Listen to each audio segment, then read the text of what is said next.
Makanya orang yang dijadikan sebagai nabi itu adalah orang yang mengatakan apa saja itu benar, ya kan, sebelumnya. Maka kemudian ketika dia menyampaikan tentang apa? Akhirat, surga, neraka, Allah misalnya, ya harus kita anggap benar karena sebelumnya dia mengatakan apa saja benar, loh gitu. Rumusnya sederhana begitu. Nah, sekarang kita lihat Al-Quran ini bagaimana? Benar atau enggak Al-Quran ini? Al-Quran kita buktikan dulu nih, Al-Quran benar atau enggak. Dan makanya gini, kalau kita ini orang rasional, kalau Al-Quran benar harus kita ikuti. Tapi kalau Al-Quran terbukti tidak benar, harus kita tinggalkan beramai-ramai. Kira-kira gitu. Jadi kalau Al-Quran benar, maka kita harus masuk ke dalam Islam berbondong-bondong. Yadkhuluna fi dinillahi afwaja. Tapi kalau Al-Quran ternyata salah, ya kita tinggalkan beramai-ramai gitu aja. Nah, sekarang kita buktikan. Ada setidaknya 3 bukti nih bahwa Al-Quran adalah kebenaran dari Allah Subhanahu wa Ta'ala. Tadi Pak, yang saya sampaikan tadi, bahasa Al-Quran kan tinggi sekali tadi, bahasanya indah sekali. Tapi oleh orang-orang Arab pada saat itu, setiap kali Al-Quran disampaikan oleh Nabi Muhammad dibilang majnun. Ente majnun gitu. Majnun itu apa Pak? Apa Bu? Bukan. Majnun itu artinya dari kata jin. Jin diserap ke dalam bahasa Inggris menjadi genius. Jadi majnun itu artinya kerasukan jin. Nah, kurang terjemah kita kok gila, ya itu kurang baca sejarah. Sejarahnya begitu. Ya. Makanya ketika Nabi Muhammad menerima wahyu yang pertama, karena puitis itu, karena pada saat itu orang yang bisa mengeluarkan kalimat-kalimat yang indah itu namanya pujangga. Pujangga itu oleh masyarakat Arab pada saat itu dianggap sebagai orang yang punya khodam namanya jin. Nah, ketika Nabi Muhammad menerima wahyu yang pertama gimana? Iqra bismi rabbikal ladzi khalaq. Khalaqal insana min 'alaq. Iqra wa rabbukal akram. Alladzi 'allama bil qalam. 'Allamal insana ma lam ya'lam. Rimanya gimana, Bu? Mim. Maka kemudian Nabi Muhammad sendiri itu pulang ketika dapat wahyu yang indah tadi itu pulang. Karena kenapa kok pulang, Bu? Kenapa Nabi Muhammad pulang? Karena takut apa Pak? Aku kok tiba-tiba ini bisa mengucapkan kalimat-kalimat yang indah, biasanya enggak gitu. Makanya ini ya, Al-Quran dan hadis itu kan beda. Kalau Al-Quran itu rimanya sangat bagus, tapi kalau hadis kan biasa, kayak orang ngomong aja. Itu bedanya di antara perbedaan antara Al-Quran dan hadis. Maka Nabi Muhammad karena biasanya ngomongnya biasa-biasa saja. Ini kok tiba-tiba bisa mengucapkan kalimat-kalimat yang indah, puitis sekali. Maka pulang lapor sama istrinya. Yang menenangkan siapa Pak? Istrinya, Ibu Khadijah. Kenapa kok Ibu Khadijah? Nah ini dia. Kok malah Ibu Khadijah? Kok malah Nabi Muhammad ditenangkan oleh Ibu Khadijah itu gimana? Karena Nabi Muhammad nggak pernah baca kitab-kitab sebelumnya, nggak pernah dapat informasi bahwa akan ada Nabi terakhir namanya Muhammad, itu nggak pernah baca, nggak pernah dapat informasi. Yang justru dapat informasi itu adalah Ibu Khadijah, karena Ibu Khadijah itu dulu ngaji kepada Waraqah bin Naufal, pada sepupunya. Ya pada saat masih Nasihatul Aisyah, kalau ini sudah Aisyah ini. Pada saat Nasihatul Aisyah itu sudah belajar ngaji kepada Waraqah bin Naufal. Di dalam kitab Taurat, di dalam kitab Injil diterangkan di situ bahwa nanti akan ada Rasul terakhir. Itu ada di surat As-Saff juga dikutip. Wa idh qala Isa bin Maryam ya bani Israila inni rasulullahi ilaikum musaddiqan lima bayna yadayya minat Taurati wa mubassyiran bi rasuli ya'ti min ba'dismuhu Ahmad. Namanya Ahmad di situ. Tapi di sini namanya Muhammad ternyata adanya. Nah, Ibu Khadijah sudah bercita-cita sejak Nasihatul Aisyah itu tadi, usia Nasihatul Aisyah, sudah bercita-cita, saya nanti pengen menjadi istri Rasul yang terakhir. Ibu-ibu dulu cita-citanya pengen menikah sama siapa? Loh, ini Ibu Khadijah ini pengen menikah sama Rasul yang terakhir. Itulah sebabnya kemudian Ibu Khadijah ya nyari. Jadi perempuan hebat ini nyari mana ini yang namanya Muhammad ini, dicari. Nah yang namanya Ahmad ini mana? Ketemu namanya Muhammad. Maka Muhammad diapain, Bu? Diapain? Dijadikan karyawan. Kenapa kok dijadikan karyawan?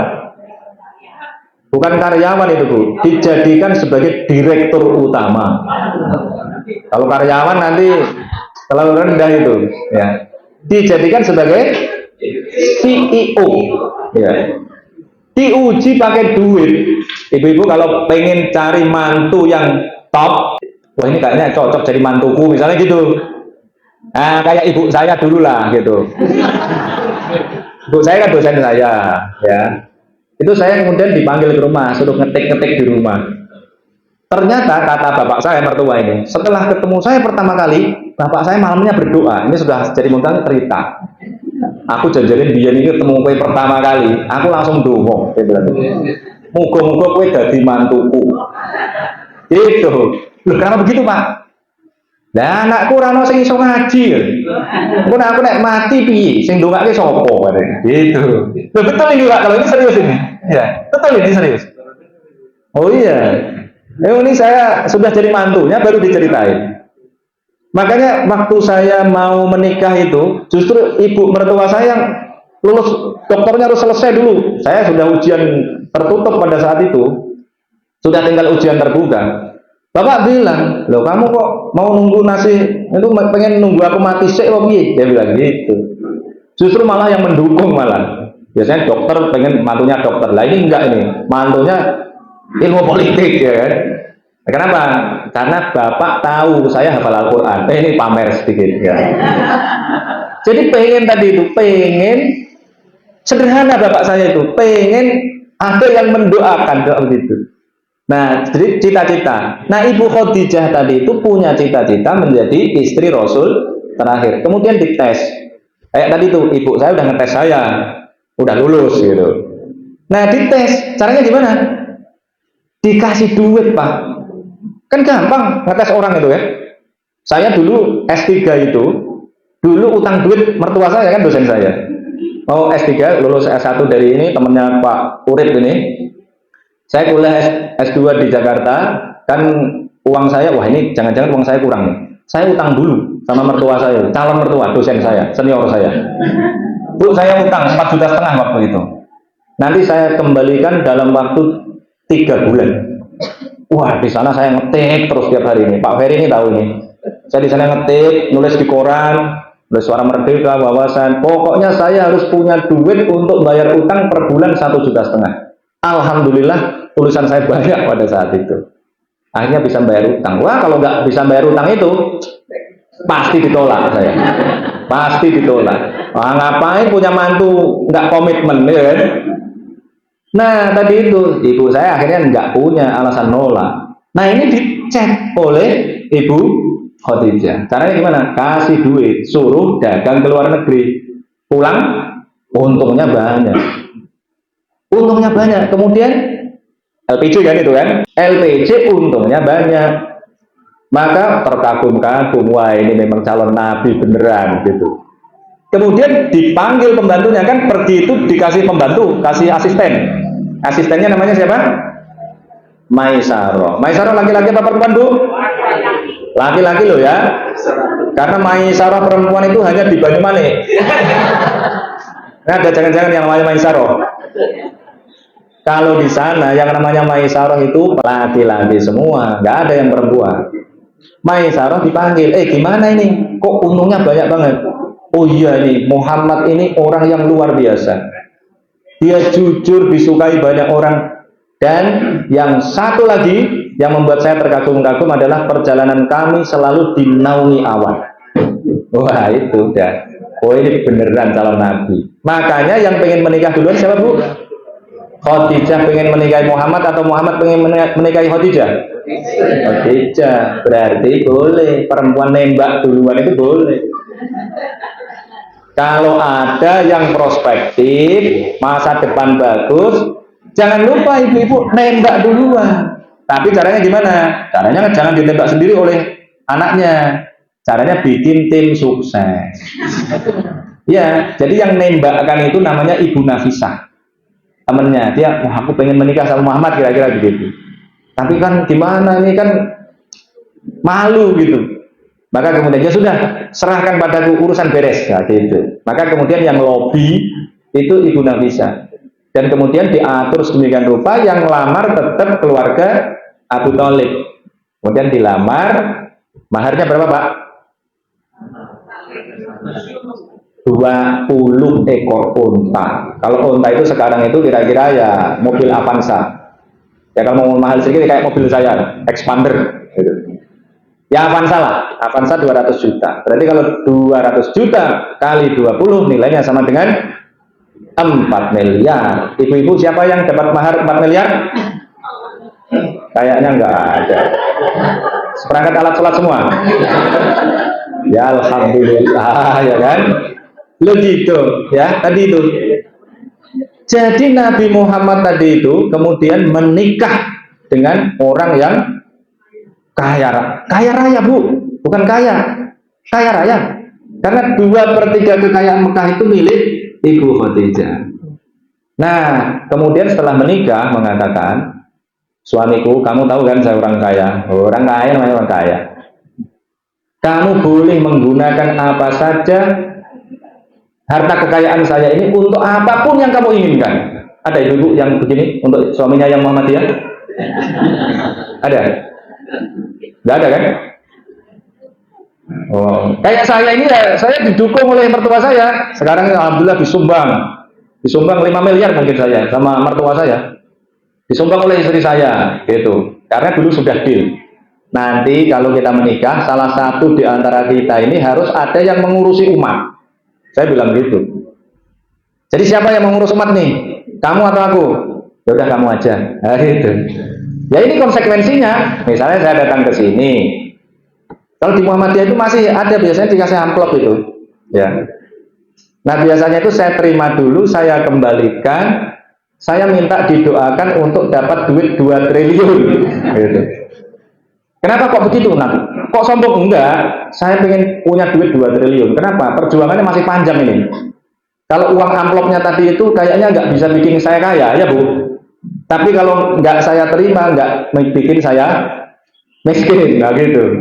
Justru tadi itu kalau saya kembalikan, nanti akan jadi berkah untuk saya. Jadi mungkin untuk punya uang 2 triliun. Nah gitu.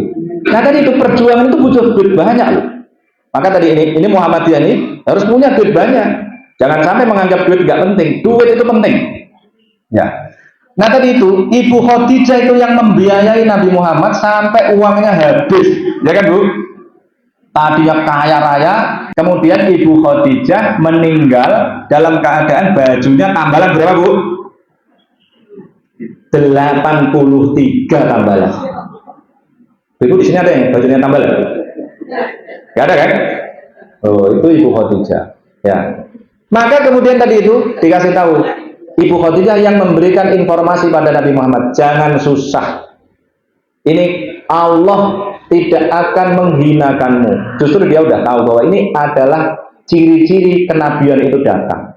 Maka kemudian dibawa ke Waraqah bin Naufal, kemudian dikasih informasi bahwa yang datang kepada Nabi Muhammad itu adalah Namus, malaikat Jibril yang dulu juga datang kepada Nabi Musa. Maka kemudian jadi yakin. Kira-kira gitu singkatnya. Nah tadi itu bahasa yang indah tadi yang dikeluarkan oleh Nabi Muhammad tadi itu, kalau disampaikan pada umatnya, Nabi Muhammad selalu dibilang ente majnun, gitu. Nah kemudian nggak ada solusi lain. Kalau misalnya orang selalu dibilang ente ini pendusta, ente bukan nabi, ente ini orang yang kerasukan jin. Gimana caranya Pak? Ya nantang aja. Akhirnya Al-Quran menantang. Kalau memang kalian nggak percaya, ya sudah. Tantangan pertama Al-Quran adalah Qul, katakan Muhammad, la ini jitama'atil insu wal jinnu. Lah ini bukti bahwa majnun tadi artinya bukan gila. Tapi tadi itu Qul, katakan Muhammad, la ini jitama'atil insu wal jinnu. ala ayyatu bimithli hadzal Qur'an la ya'tuna bimithlihi walau kana ba'duhum li ba'din dhahira. Katakan Muhammad, sungguh jika manusia dan jin jima, ini dari ijtama'at itu dari kata jamaah. Jamaah artinya apa, Bu? Bersama atau kumpul. Kalau bapak dan ibu, kalau masih muda dulu, kalau malam ngapain? Ya kumpul tadi. Ya. Kalau nikah namanya kumpul. Tadi malam kumpul sama istri enggak? Nah, gitu kan? Kalau orang nggak nikah, kok melakukan hubungan seksual namanya apa? Kumpul kebo namanya. Oh, itu bedanya. Kalau bapak dan ibu nikah, namanya kumpul aja. Tapi kalau nggak nikah namanya kumpul kebo. Seperti itu. La ini jitama'atil insu wal jinnu. Nah, kumpulnya manusia dan jin bagaimana? Dipahami tadi dengan merasuk caranya. La ini jitama'atil insu wal jinnu. Ala ayyatu bimithli hadzal Qur'an, untuk mendatangkan yang seperti Al-Qur'an, la ya'tu nabi mithli, tidak akan bisa. Dan buktinya nggak ada yang bisa. Itu kan nantang namanya. Dan ternyata nggak ada yang bisa. Gampangnya gini, misalnya ini Pak Ferry ini, ya mengatakan ini kalau ini begini, yang tahu ini cuma saya. Ayo siapa yang tahu? Silahkan maju. Ternyata nggak ada yang maju. Berarti yang benar siapa? Pak Ferry berarti. Ini nantang karena sudah ada jalan lain. Kemudian karena nggak bisa, turun tantangannya. Kalau tadi kan seperti Al-Quran, Al-Quran ya banyak, walaupun dulu belum selesai Al-Qurannya. Kemudian Al-Quran nantang lagi, am yaqulu naftara qul fa'tu bi asri suwarin mithlihi muftariyat. Itu ada di halaman 2 juz 12. Di halaman 2, ayat pertama di halaman itu, halaman 2 itu, am yaqulu naftara qul fa'tu bi asri suwarin mithlihi muftariyat. 10 surat aja. Ternyata nggak ada yang bisa. Karena 10 surat nggak ada yang bisa, tantangannya turun pol paling rendah. Berapa, Bu? 1 surat aja. Wa in kuntum fi raibin mimma nazzalna ala abdina fa'tu bi suratin min mithli. 1 surat aja. Ternyata nggak bisa. Tantangannya itu 2 kali. 1 di surat Al-Baqarah, 1 di surat Yunus. Ternyata nggak ada yang bisa. Kalau nggak ada yang bisa begitu, berarti Al-Quran benar atau salah, Pak? Benar. 1 nih. Sekarang yang kedua ini masuk ke fakta ilmiahnya tadi. Al-Quran itu makin mengagumkan. Kalau tadi kan soal bacaan indah, kemudian orang ragu, kemudian Al-Quran menantang dan tidak ada yang bisa untuk membuat yang seperti Al-Quran.